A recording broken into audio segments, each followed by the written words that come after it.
everyone. I'm Dorothy Orzloff of the Institute for Business in the Global Context. So glad to see so many of you here. And a shout out to those of you who are online. Thank you for bearing with us with some technical difficulties. We're pleased to welcome you to the Institute for Business in the Global Context Speaker Series. And this is our last official one of the season, though we will have a few more for you in the spring semester.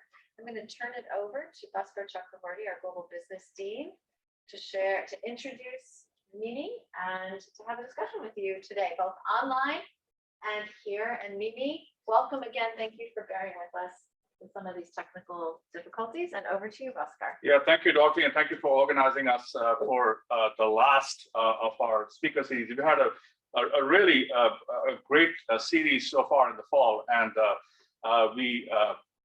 I hate to say it, saved the best for the last, but no, it's been pretty competitive all the way through. But I'm really excited about this conversation. Thank you to all of you for joining us here. I know there's better food in that other room, but there's better stuff over here. So get the food and come over here. Please text whoever's outside over there. And Mimi remembers from her days at Fletcher that food always used to be the big draw.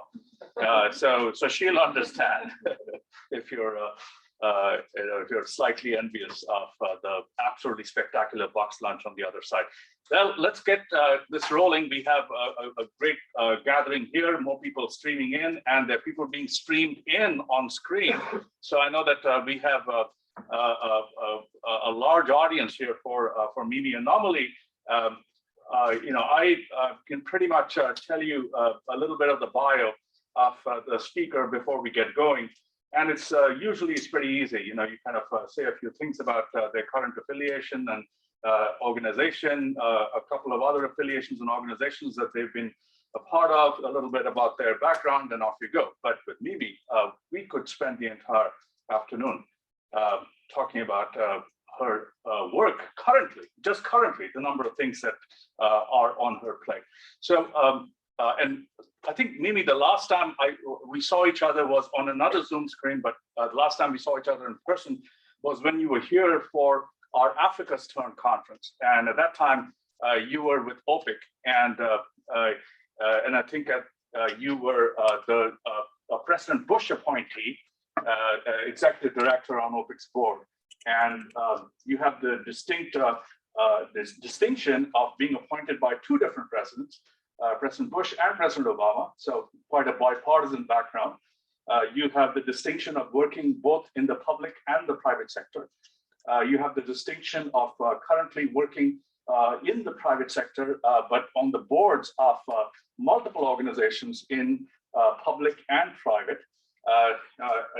That's why I need this piece of paper, but there's so much to share about Mimi's background, but I'm not going to go through the whole story. But this currently, Mimi is the Senior Vice President of Public-Private Partnerships at MasterCard, and she has served on several boards with the U.S. African Development Foundation, the U.S. President's Advisory Council on Doing Business in Africa.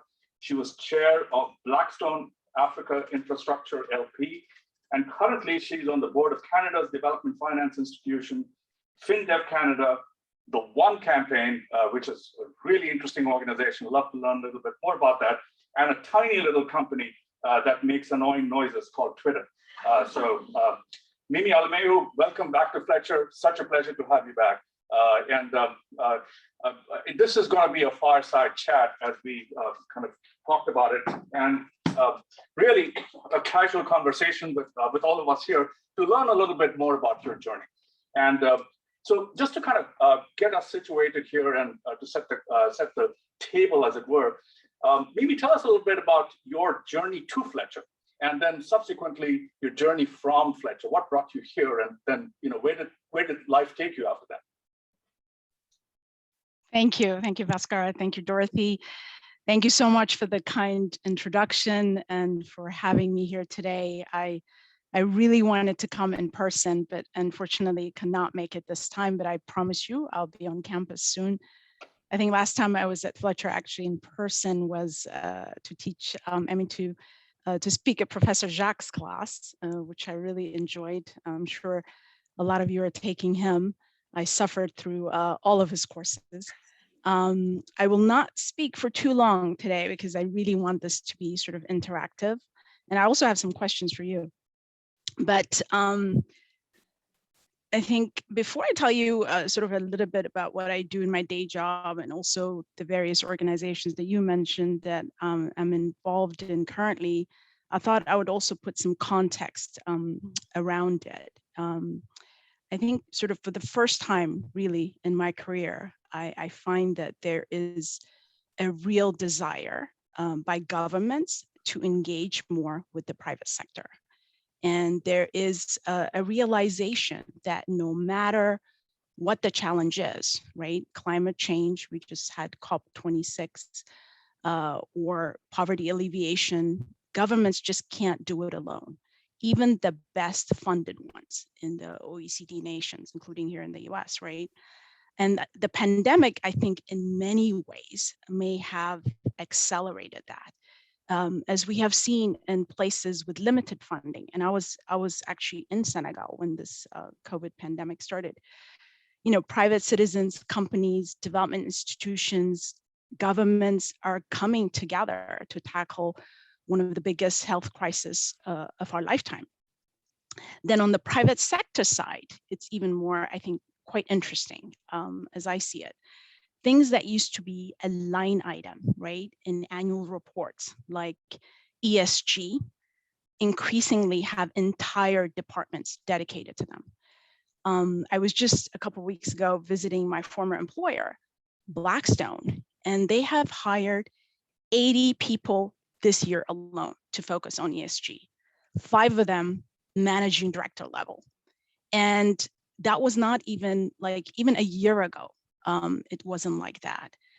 And MasterCard itself we have a new department that just was created maybe 3-4 years ago that deals with all the multilateral banks, development banks. Microsoft recently, as some of you may know, has an entire group now that deals with the United Nations, right? I say all this because this is, by the way, a great thing for Fletcher students, because I find that companies are finally starting to look for skill sets that they never looked at as much before. They did, but not as much. People with experiences and expertise on environmental policy, governance, negotiations. I took a bunch of that with Professor Salakew's, foreign policy, trade, security. That's like many of you. And also, maybe before I talk about my day job, since leaving Fletcher, I have worked for a variety of organizations, private and public, even started 2 businesses. It looks neat on paper right now, right? Maybe on my CV, but I'm telling you, it sure didn't feel that way at the time. There were so many times, many times, I doubted whether I was making the right move. And my first job after Fletcher was actually a little bit unusual, I think, for Fletcher grad maybe, was at a satellite communication company. But I was laid off 3 years later because the company filed for bankruptcy. This was the .com era. And in fact, someday I hope to do a case study on that, maybe with some Fletcher students. Then I went to work for a large development-focused nonprofit called IBGC. There's quite a lot of them here in DC. And then, working mostly on investment and trade issues in Southern and Eastern Africa. Then I started my own development consulting company, even had sort of a side hustle with 3 friends. Then I worked in the public sector for 6 years straight before going into the private sector. And right before coming to MasterCard, I was at a Blackstone portfolio company. And recently, really, it's a completely new industry for me, MasterCard, which again, I think it proves that it's never too late to change industries and learn new technologies. Even at my age, even though my kids unfairly call me boomer, but I am Gen X, just to be clear. I shared all that really to make it clear that my career has not been linear at all. And I've taken some moves against sometimes the advice of really good friends and even family. And all of those experiences that at the time didn't feel quite right, feel very much right now. And on this journey, there's been so many lessons from Fletcher that have come in handy. And the one thing I have never regretted is my Fletcher education, and happy to share that more on the Q&A. And now let me tell you a little bit about sort of my day job. And please stop me if I talk too much. I joined MasterCard about a year ago, actually in the middle of the pandemic in my basement, not really in person, in the Humanitarian and Development Group within Strategic Growth. And this is sort of the social enterprise in MasterCard that works with the most marginalized communities around the world. And we have a strategy called Community Pass, which is to take the best of our technology and use it to make sort of everyday life transactions digital, safe, and simple in places where there isn't great digital infrastructure yet, like my country of birth, Ethiopia. Most often people refer to this as sort of the last mile. That means we can't do it alone. MasterCard cannot do it alone. So that means working with organizations around the world on all those like little day-to-day transactions that add up to real life, right? Like paying school fees, selling smallholder farm produce, or making sure your child is getting the right vaccines. And we do this because it's the right thing to do, but also because it's good business, really. This is not charity at all. This is social enterprise. We run on business cases just like everyone else in the company. And to make this work, as I mentioned, we just can't do it alone. So my team and I look for the best partners from NGOs to corporations, UN agencies. I was just on a panel earlier for the Doha event that the UN is organizing for private sector investment in LDCs. And so we organize around companies that share our vision for digitally and financially included communities everywhere. And to give you an example, maybe of some of the work we're doing on the health side, something that most people I know do not associate with MasterCard. We created a product called Wellness Pass with Gavi, the Vaccine Alliance, to digitize vaccine records. This was, by the way, done a few years, actually, way before the pandemic. So we have repurposed that product now for the COVID vaccine, and we're launching it in Mauritania and Ethiopia.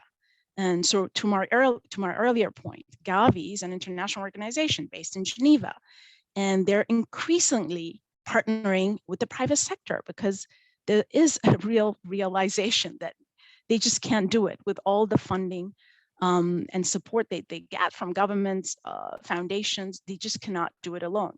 We bring our technology and they bring their know-how in the vaccine world. And we were able to create a product that the market was lacking. We have similar partnerships with other international organizations as well.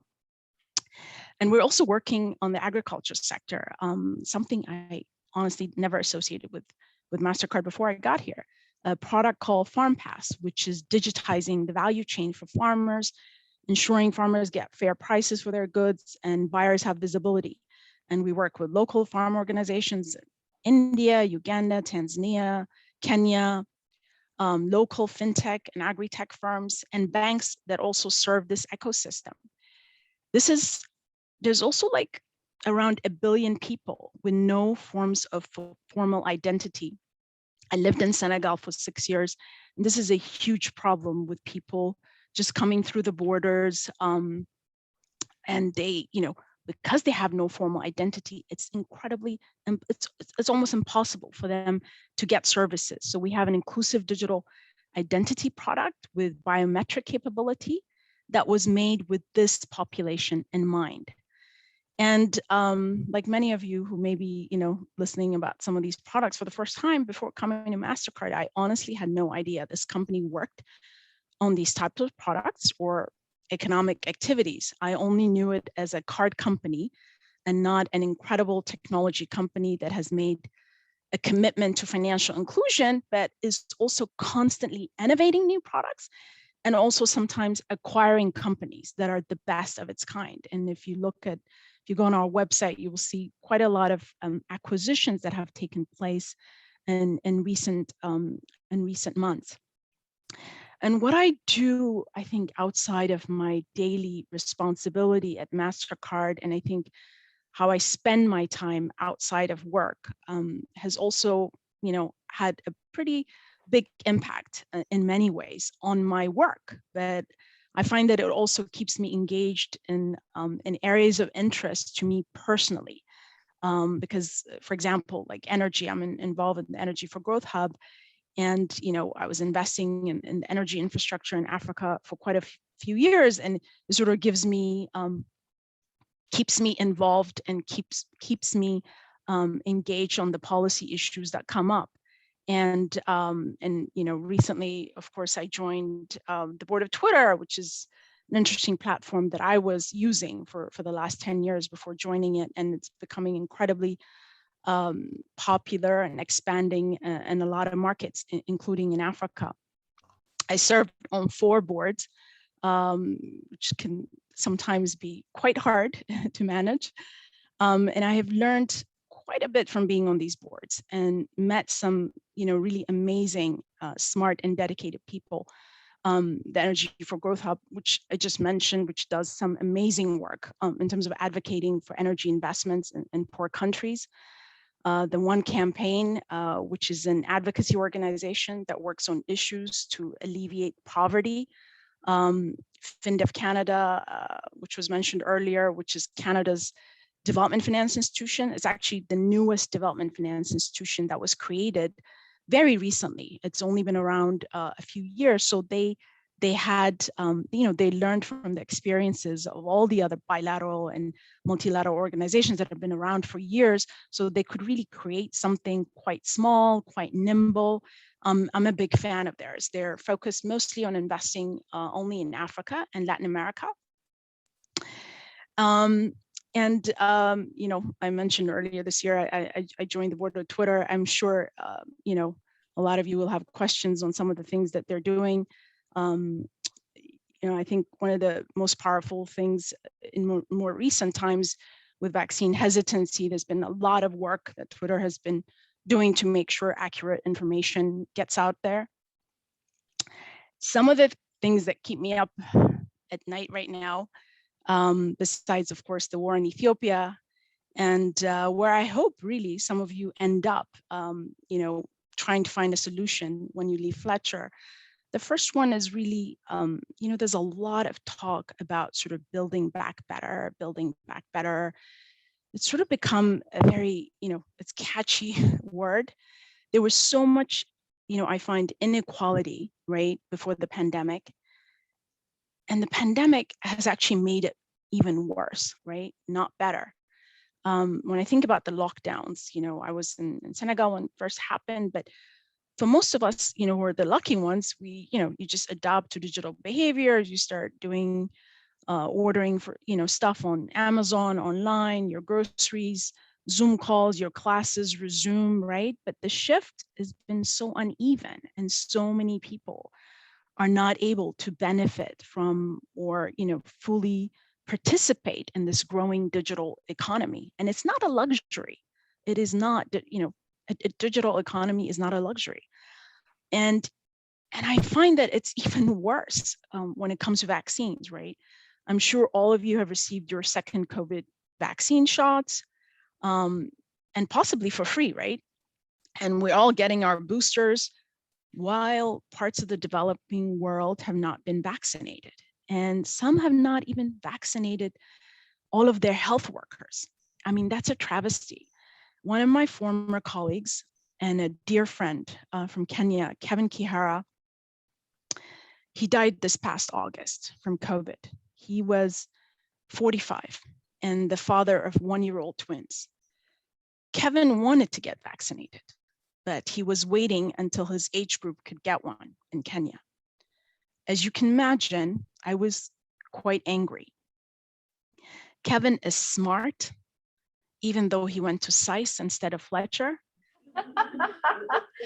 An amazing dad, He was an entrepreneur that employed a lot of people.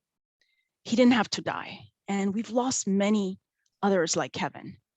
While I'm glad, to be working for a company like MasterCard that has made actually quite a lot of significant contributions to Gabby's COVAX facility, to the Accelerator A early on in the pandemic. And COVAX, as you know, is distributing most of the vaccines globally, especially to the poorest countries. So much more is needed. And one of the organizations that I'm involved in on the board, of course, the One Campaign, which I talked about, which was started by the singer Bono, we have made it our goal to advocate for the entire world to get 70% level, which is what the WHO recommends. And I share this because, you don't really have to be on the board of one to get engaged on this issue. I think it's important that all of us get engaged. You can maybe get in touch with your member of Congress, with your senator, but this is sort of a global effort. And if we don't step in to do something, we will never truly get out of this pandemic unless we do much more for those that are lacking vaccines. And I was serving on Africa CDC private sector task force earlier this year, and I think it was great to finally see the level of support from many organizations to build stronger health systems. I was so proud of the MasterCard Foundation, huge grant to Africa CDC. While it took a pandemic to get here, I think it's still great to see really increased investment going into health, especially building stronger health systems, right? For the next pandemic, which we know will happen.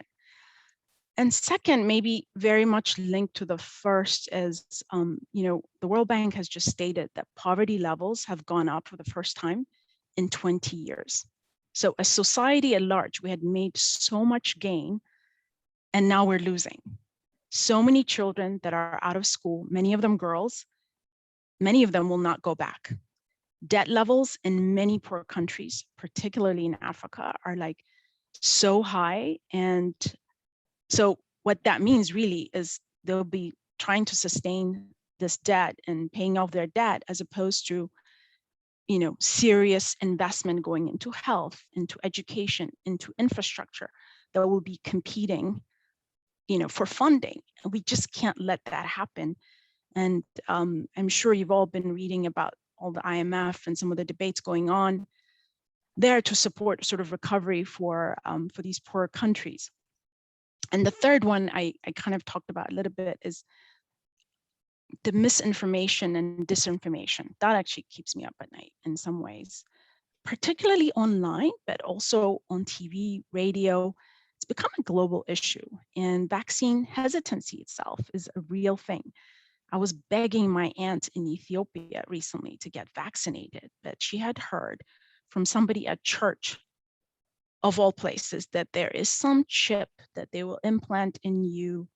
And I could not convince her otherwise. This is a real problem, and it's not just a US problem. There was actually an interesting panel yesterday about this at the Bloomberg summit in Singapore. If you get a chance, check it out online. So I don't want to depress you all, so I have to end with some hope. And then hopefully we can have a really good conversation. I see hope, I think, in the many innovations that are taking place outside of Silicon Valley, in Nigeria, in Kenya, in India, in Argentina. And these are usually solutions that are addressing the pain points of people living in those markets.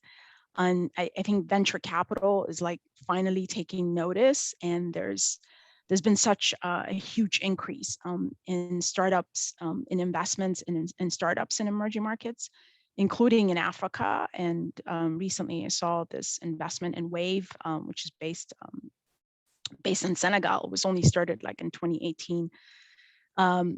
One of my favorite companies, Pufi Power and Light Limited, founded by 3 Kenyans who invented a solar-powered motorcycle, which is so innovative. It's basically an affordable energy solution for rural areas of Kenya.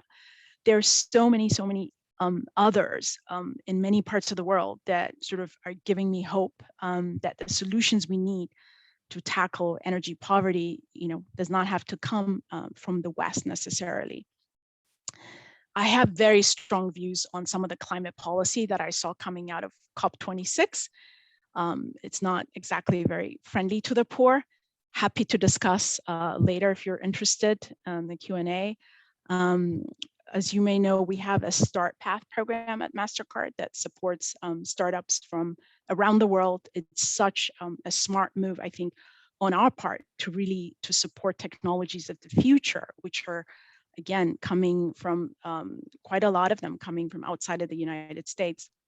In closing, I think I just want to emphasize again what I mentioned at the beginning, that there is really a global shift, right, to harness the power of business to help address society's greatest challenges. And I think the business community can and should be a part of solution to global problems like climate change and inequality. And I'm glad to be a tiny, tiny, small part of that. Let me stop now. And I think I've spoken for too long and love to hear more from you. Well, Mimi, you're a tiny part that has covered an enormous amount of surface area.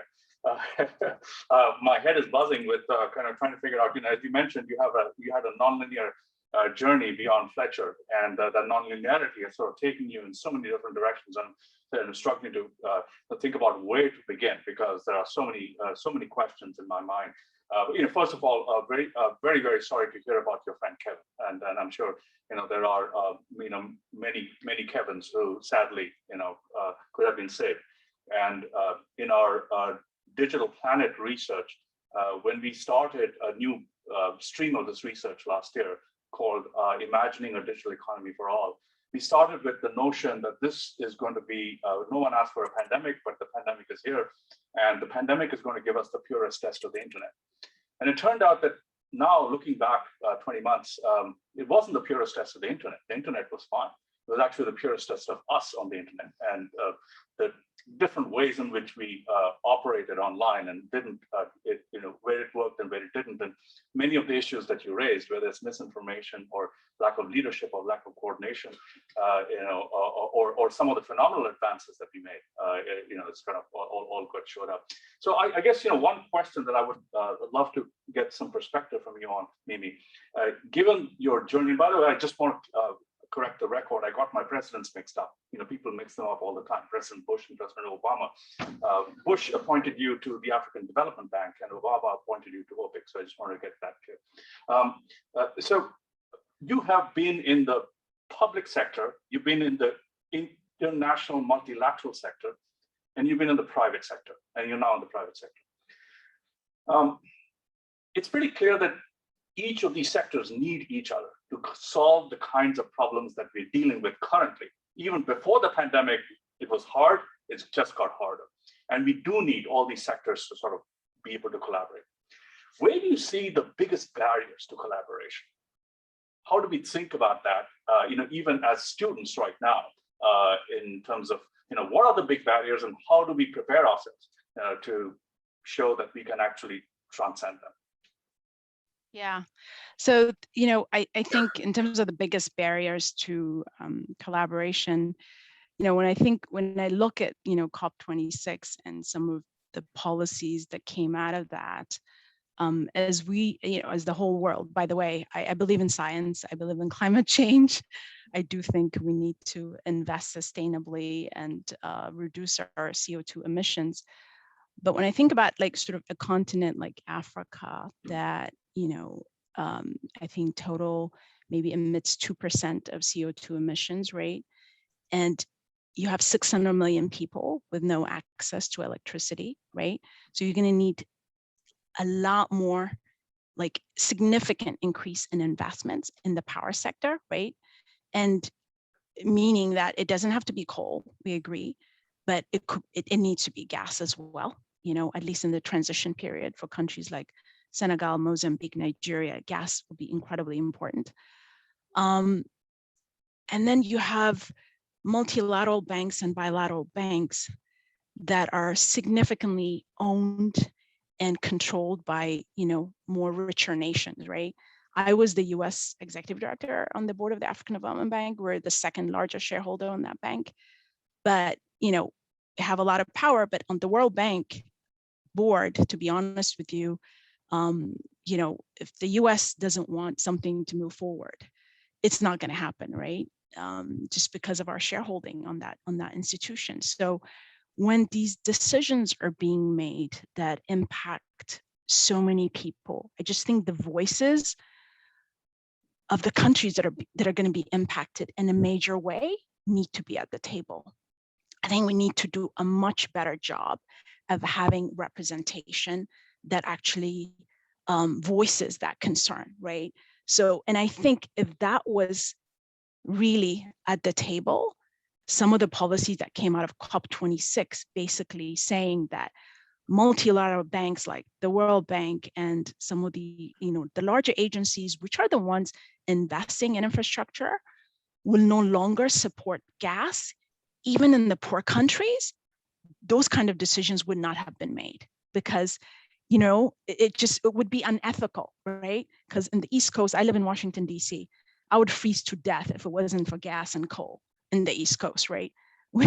We're one of the biggest emitters. The US emits maybe 20% of CO2 emissions. So like, who are we to say to a poor country like Senegal, which has, discovered significant amounts of gas offshore, that, what, you can't finance your gas, or we're not going to finance your gas power. And actually that country right now runs on HFO, it runs on dirty fuel. So they have an opportunity to transition to gas. Finally, they've discovered this gas, was actually discovered by American companies.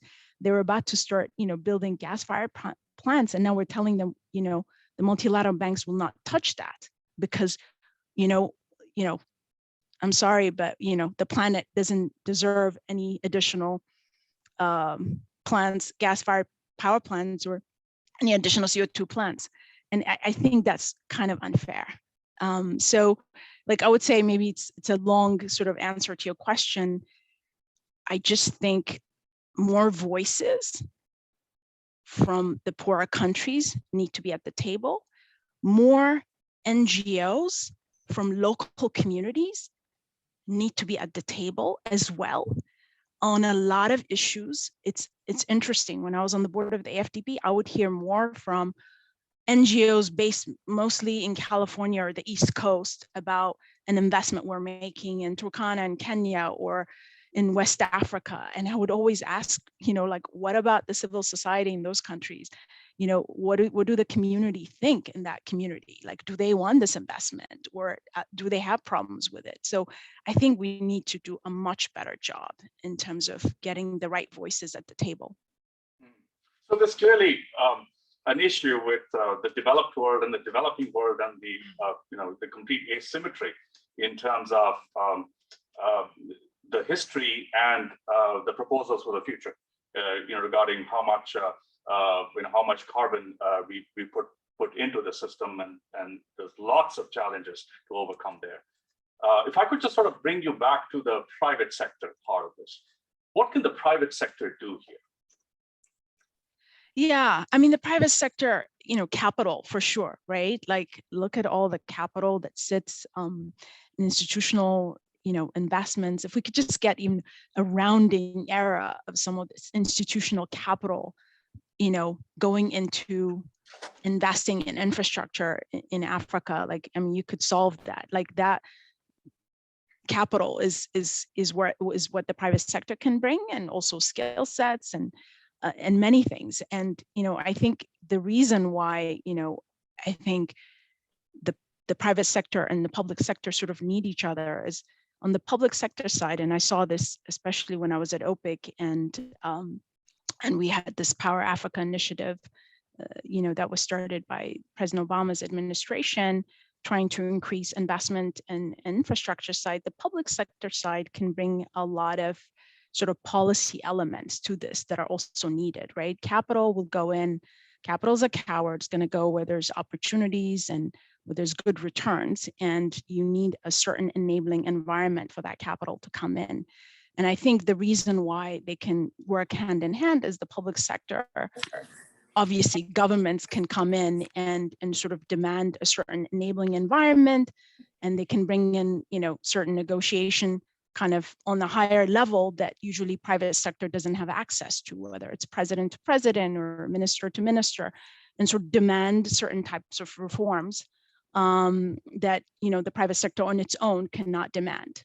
And I think we saw that with the Power Africa initiative, which was really amazing because it was sort of all of government, right? So like the whole US government was engaged. And then there was also an element of capacity building with these ministries of power, where, through funding from USAID, they were being provided some technical capacity on power purchase agreements, on, actually, people sitting at the ministries to help them through whether it was sort of RFP process for these infrastructure projects, and how to lure in sort of capital into the kinds of investment that they want.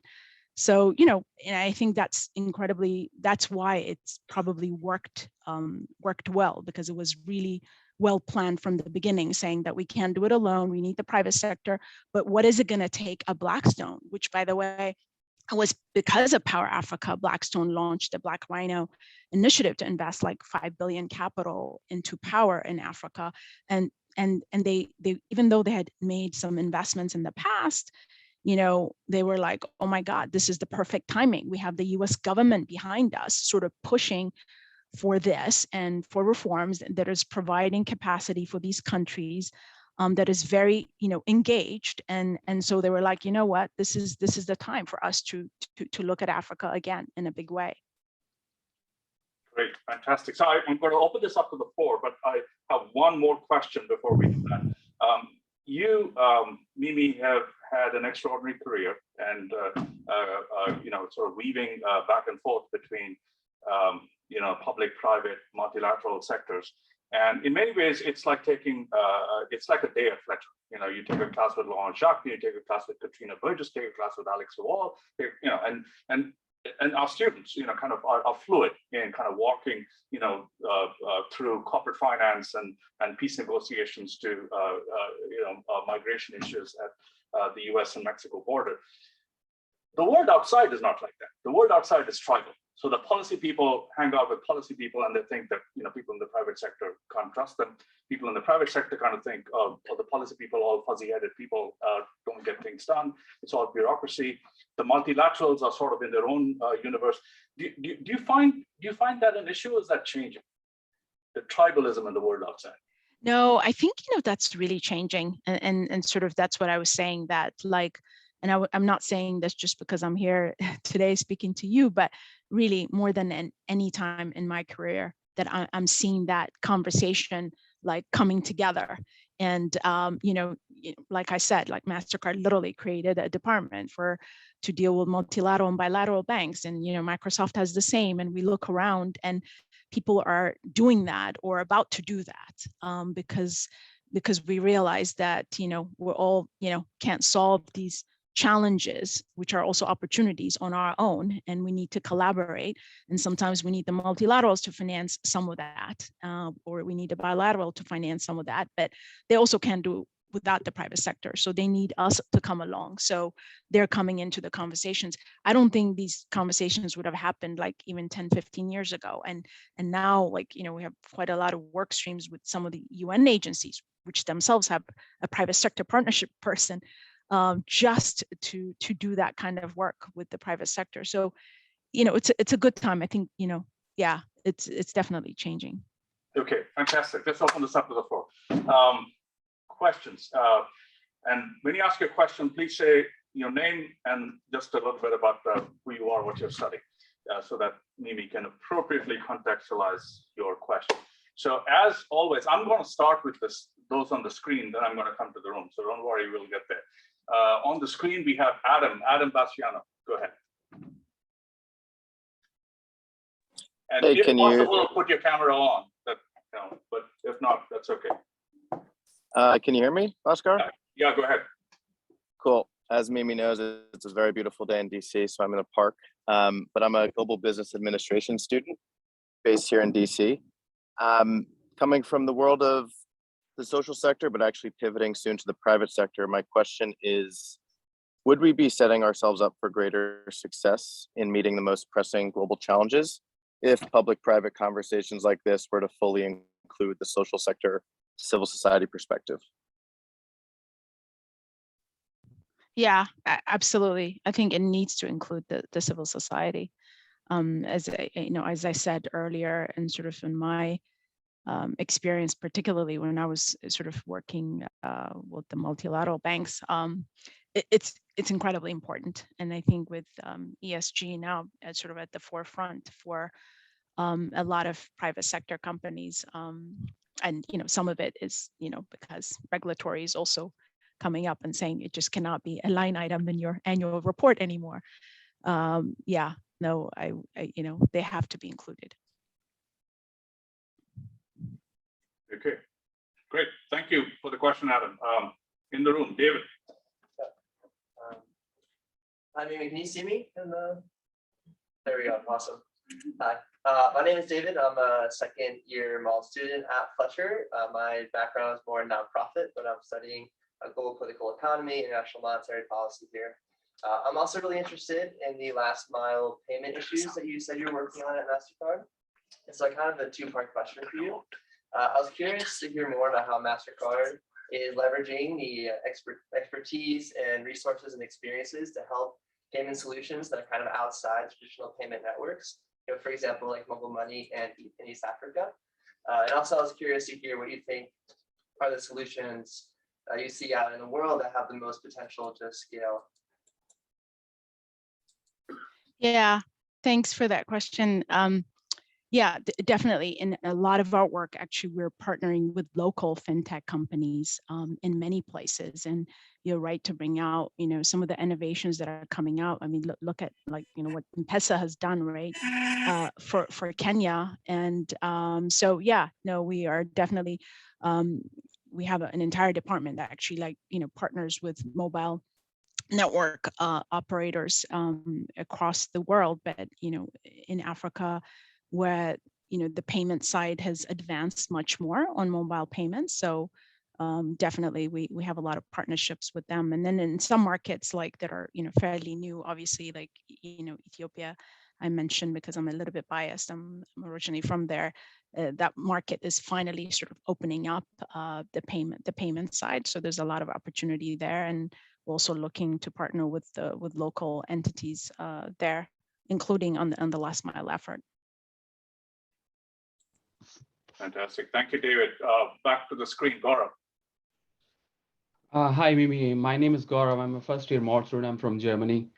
Thank you for sharing the insights. I'm coming from technology background, and I have been involved in one of the projects where MasterCard was working in developing countries on biometric identification. I'm curious to know your thoughts when it comes to opportunity in crisis that we have observed in pandemic time, how MasterCard is working, especially in the developing countries on biometric identification, and at the same time saving the private data, or let's say working on how we can secure the private data and not using the data for adverse purposes.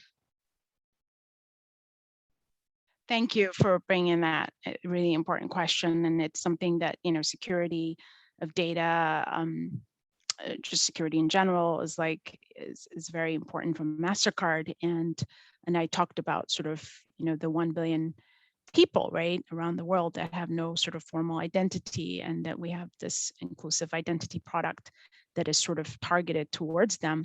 But besides that, as there's conflicts around the world that also end up, displacing a lot of people, refugees and others that we target. But, I agree with you, as the world becomes more virtual, I think the need to authenticate ourselves safely and seamlessly is growing, and technology, data, biometric device, AI intelligence, all those things are incredibly important. But MasterCard is working on all those things, and data and security is on the top of it all.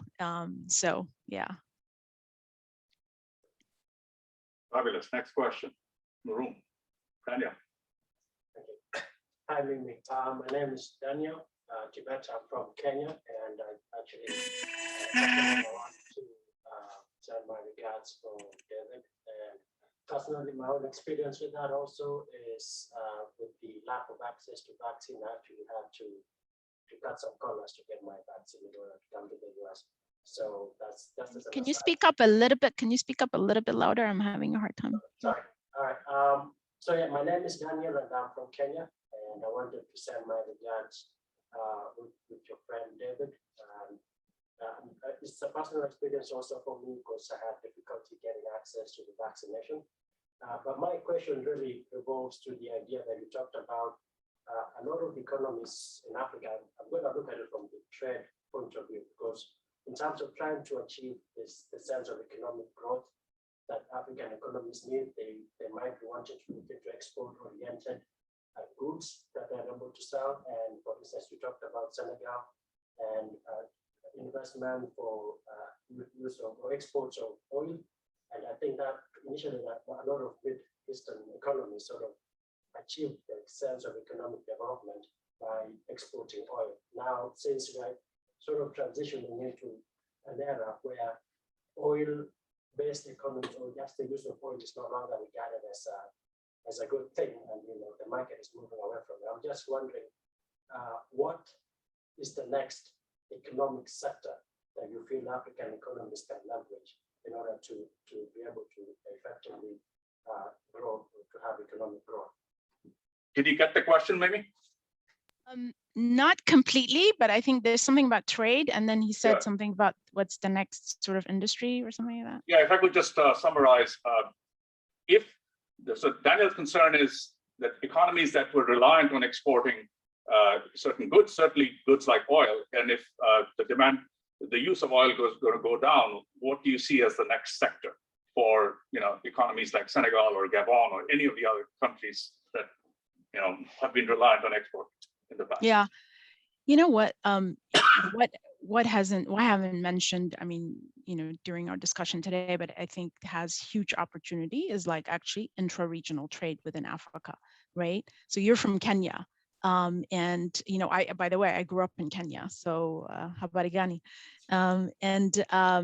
Kenya exports, I think one of the biggest exporters of tea, for example, but Kenya exports loose leaf tea to Europe and then buys back English breakfast back to Kenya.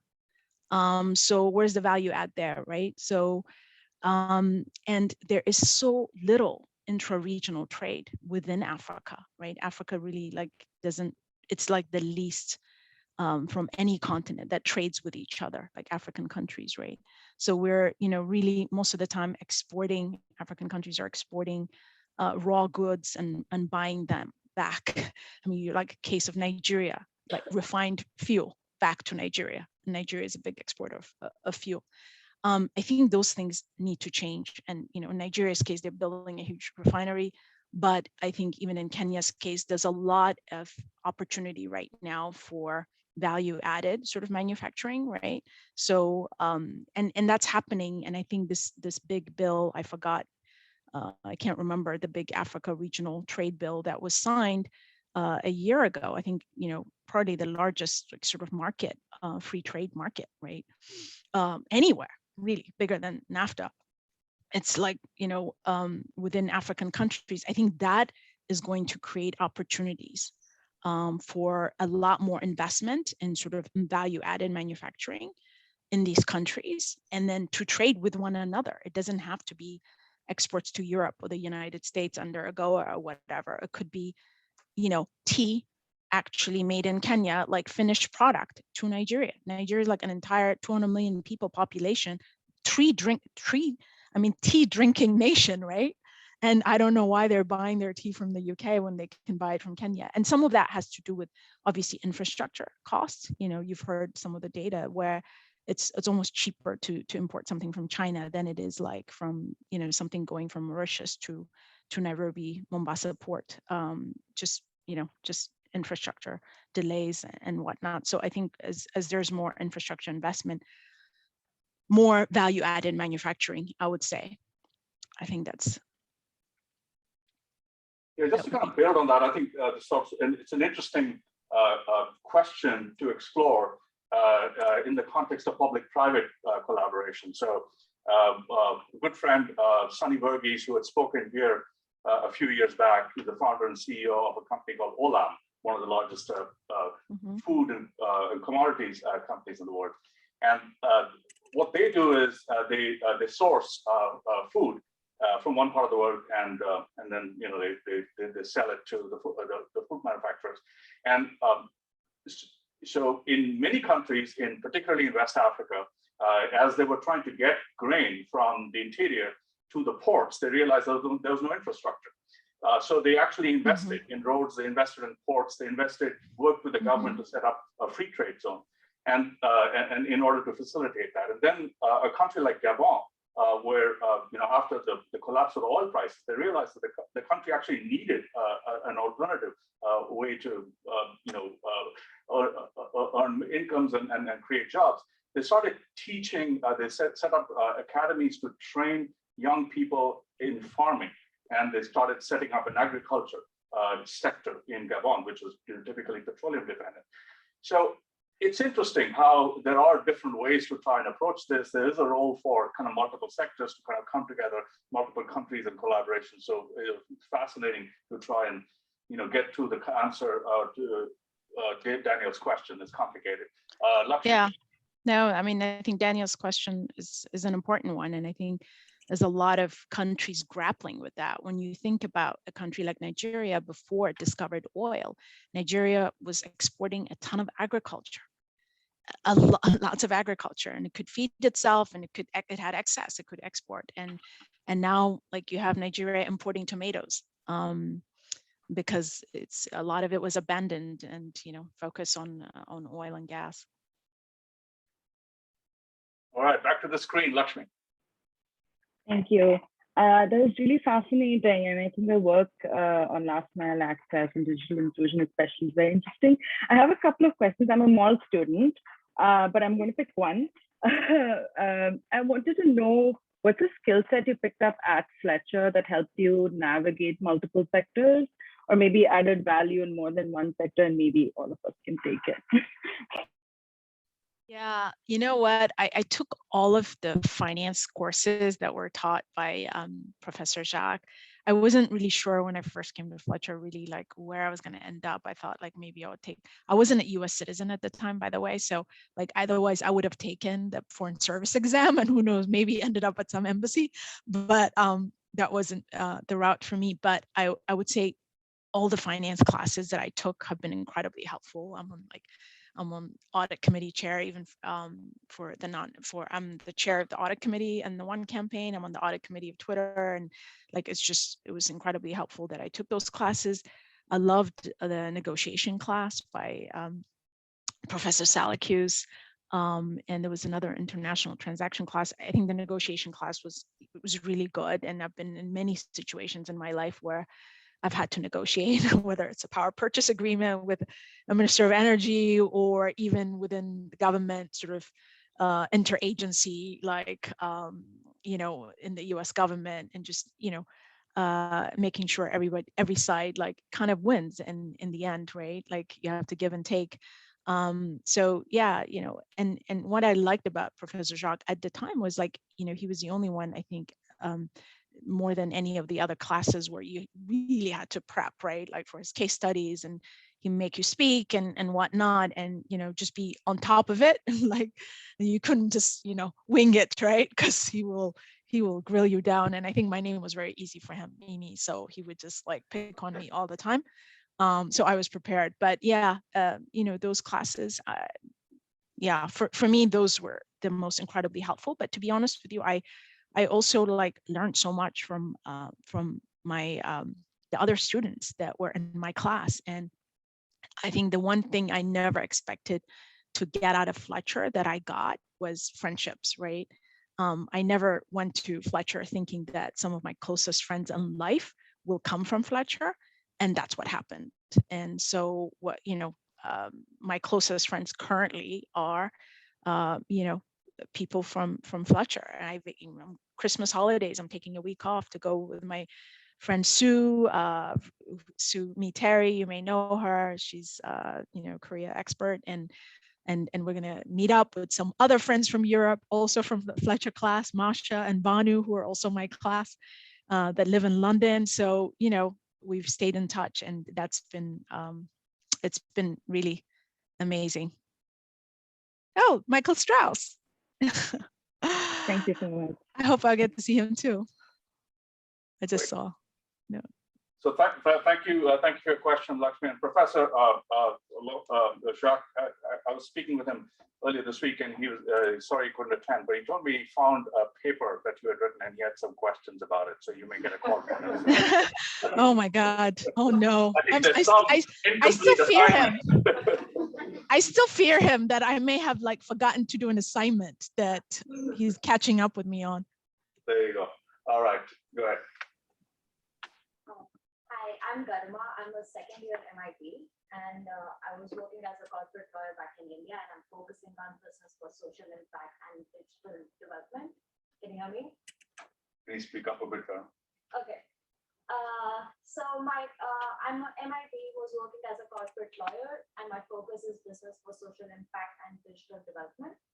And you mentioned one of the things which keeps you up at night is the inequality, especially in this digital economy, which has just increased a lot. And that's one of the concerns for me, especially in terms of gender digital divide. So what is one solution, or how do you think that a public-private partnership can solve this widening digital gender divide? And if MasterCard has any initiative around it. So solutions to the gender digital divide, Mimi. Yeah. Okay. Yeah. No, there's our Center for Inclusive Growth, which which is a philanthropy arm of MasterCard, is doing quite a bit on that. So to ensure that women and young girls are not left behind, right, in this digital world, which I keep on saying is not a luxury, right? It's the now. It's completely necessary. And then there's many other organizations that I think are, in fact, I was just having a conversation right before this with Bhaskar about the one campaign that is going to be, sort of trying to galvanize others to invest in digital education for the youth across the African continent, and a lot of that is for women and girls that are often sort of left behind, and some of it is sort of advocacy as well. I think when you're trying to change perceptions, obviously you need buy-in from governments and community leaders. Even during the vaccine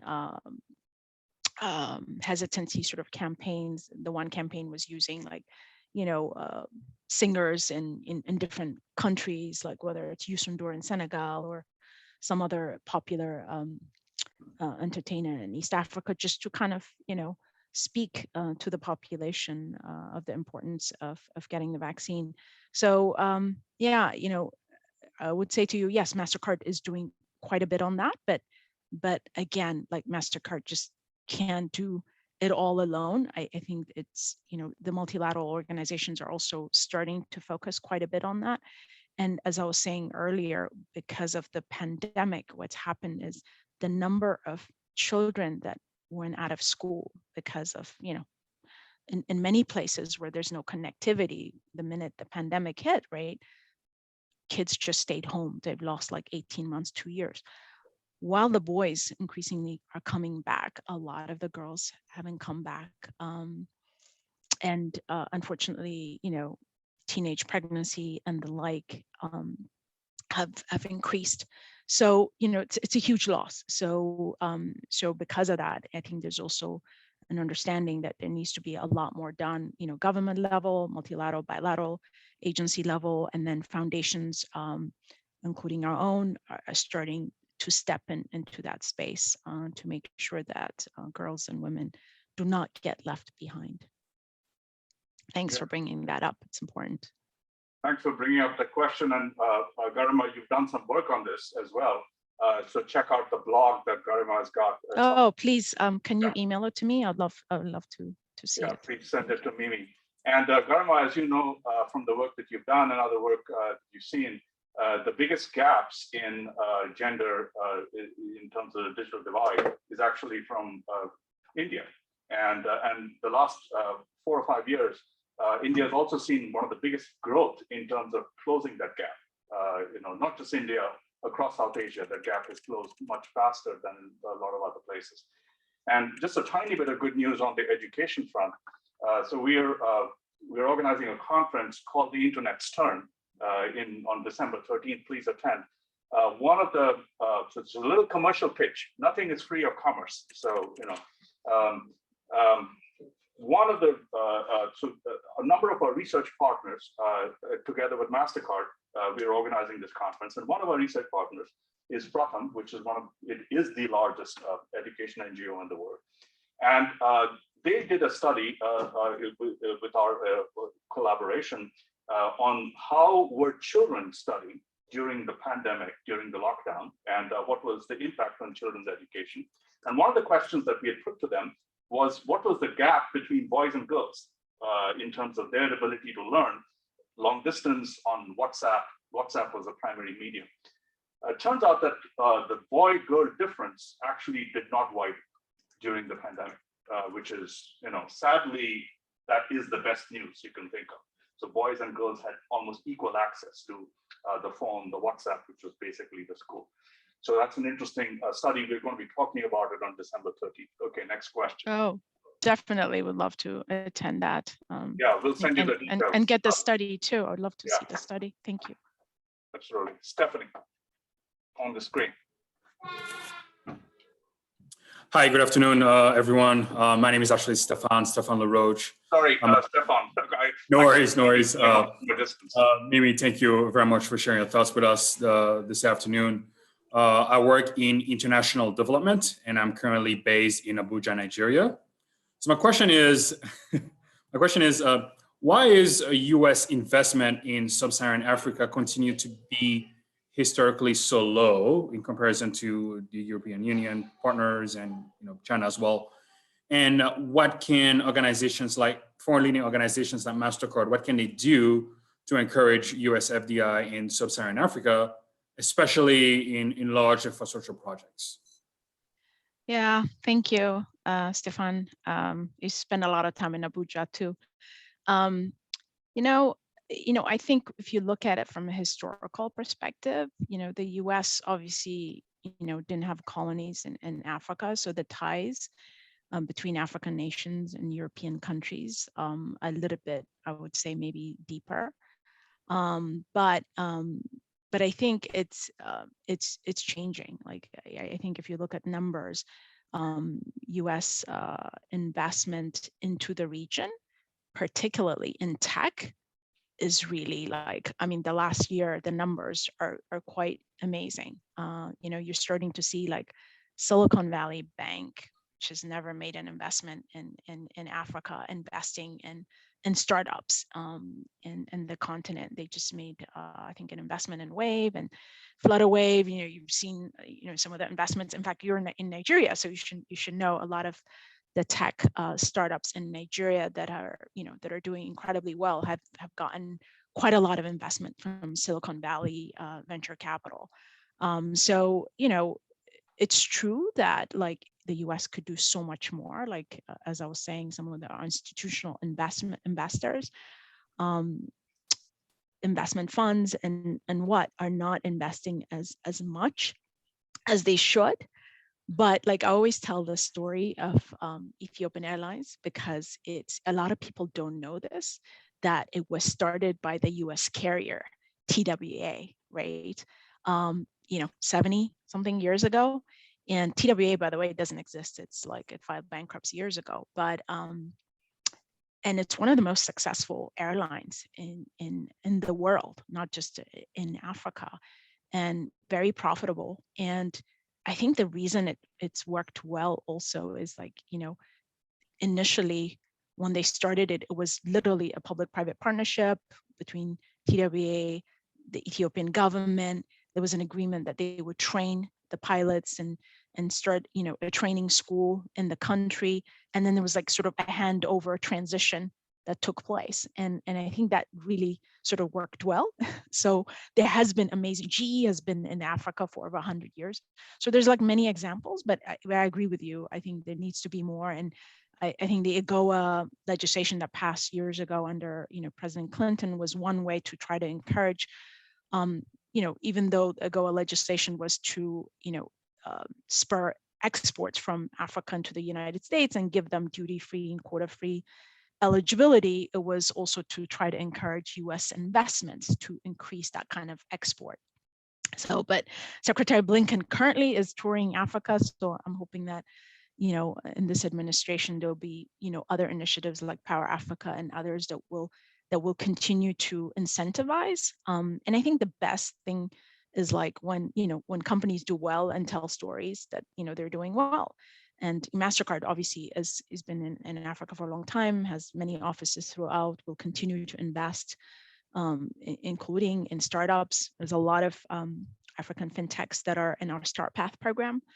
And so, yeah, but I agree with you, there needs to be a lot more. And I think there's organizations like US Chamber, the Corporate Council in Africa, which is a membership organization of US companies that are investing in Africa that are doing quite a lot already in terms of advocating for more investment. But I think there's also not a really good narrative and storytelling about the opportunities. I mean, if you turn on, any news network in the United States, and when you hear news about Africa, it cannot be good, right? In fact, you almost don't want your country to be like highlighted because it's never good news. So, I think better stories may be told by those countries about the opportunities that exist. One country that's done an amazing well at that, I would say, is Rwanda. Rwanda is like, they're sponsoring the Arsenal game, so you get to see, visit Rwanda on the Arsenal game jerseys. But they've done such a good job of promoting their country, but also just reforms in terms of enabling environment to attract a lot of capital. Great, so thank you for the question. By the way, Start Path, last year in my class, we studied some Start Path companies, and this year also in the spring, we're going to be studying some of the companies in the Start Path portfolio. Our students are going to do some research and business case analyses on them. Is it okay to ask you a question, away from MasterCard, but perhaps one of the other companies? That Sure. you have some insight into. If it's not okay, you don't have to, just next question. So this triggered a question in my mind, which is, TWA, great company. Of course, its planes used to cross borders frequently and fast back in the day. But today, what crosses borders even faster are tweets. So think about Twitter, right? And Twitter was banned in Nigeria. So I guess, one question is, and most recently, the Facebook papers revealed that 87% of all of Facebook's misinformation resources were spent in the United States. 87%, 13% for the rest of the world. The United States has 230 million people on Facebook. The global population of people on Facebook is 3 billion or 2.9 billion. Many of them are bots, but US is a very small percentage. So the rest of the world, as far as at least the Facebook resource allocation is concerned, doesn't really seem to matter.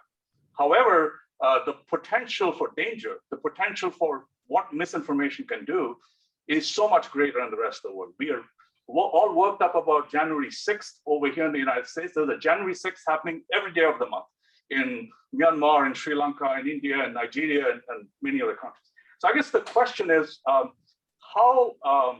educated do you find colleagues in Silicon Valley about Africa? I know Jack Dorsey spends a fair amount of time there, but is Twitter, and not just Twitter, but just the Silicon Valley companies, are they putting enough time and resources to understand that context and the potential benefits that they can bring and the potential dangers that their current products might be posing them? Yeah, I think I will just sort of answer that, maybe just putting my Twitter hat on. I'll say, from my conversations with Jack Dorsey, and he's as you mentioned yourself, he's visited the continent. He's completely committed to, expand in Twitter's role in the continent, has invested quite a bit. We have offices in Ghana right now, and I think when he went on this tour, he went to Ghana, Nigeria, and also visited Ethiopia. So he sees the potential that the people across the continent, not just Africa, India, and outside of the United States, see in the potential of Twitter. Twitter is used differently in many parts of the world. Some places people use Twitter like almost to market their business, right? It's sort of it's almost very different for everyone. The way I use Twitter probably is not the same way you use Twitter. It's very unique for everyone, but he's completely committed. And then on some of the issues you mentioned, I mean, Twitter's mission is, to give everyone sort of the power to create and share your ideas and your thoughts and information, and to express those opinions and beliefs without any barriers. But obviously it has, it has a policy, and when you are to keeping the conversation healthy, and if Twitter feels like it is not unhealthy, it will take action. But I, without mentioning names, I wouldn't join the board of some of the other social media organizations. I'll just leave it that way. But I do believe that Twitter is trying to do the right thing to make sure conversations online are healthy, and when they are not, there's action taken, as quickly and as immediately as possible. I think it's fantastic that they have you on the board, because you alone can bring an incredible amount of insight and perspective on largely an underrepresented part of the world, but overrepresented in terms of just users and eyeballs. And Twitter was used to get ICU beds and oxygen tanks, across India when the second wave hit, and other parts of the world as well. Other questions? Yeah, I mean, in Kenya, for example, Twitter users use it to talk about traffic. When people are stuck in traffic, in Kenyan Twitters will be like, don't use this road, it's jammed up. You know what I mean? It's quite interesting how it's used in different places. Yeah. All right, I think we have time for one question. So let's make it a big one. Anyone on screen? Can I ask a question? Oh yeah, please go ahead. I'm just, I don't know the mix of the students. Are they mostly second year students? No, it's a mix. It's a mix. How many of them are thinking about going into the private sector versus public? I can't see everyone like just hands up, but I'm wondering if it's 50-50 or. Yeah, let's see private sector hands up.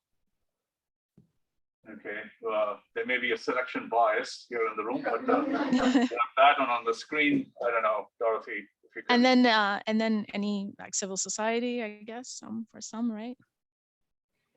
Because there was some like sitting next to one that was like doing this when doing the private sector one. So I'm curious where she's going to end up. I wish I knew her name so I could call her out. Okay, who was shaking the head? No, you just feel free to say a little bit about what you're thinking.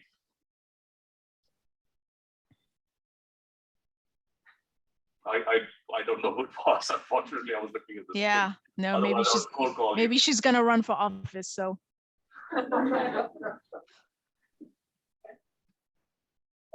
Did you have something behind that question, maybe?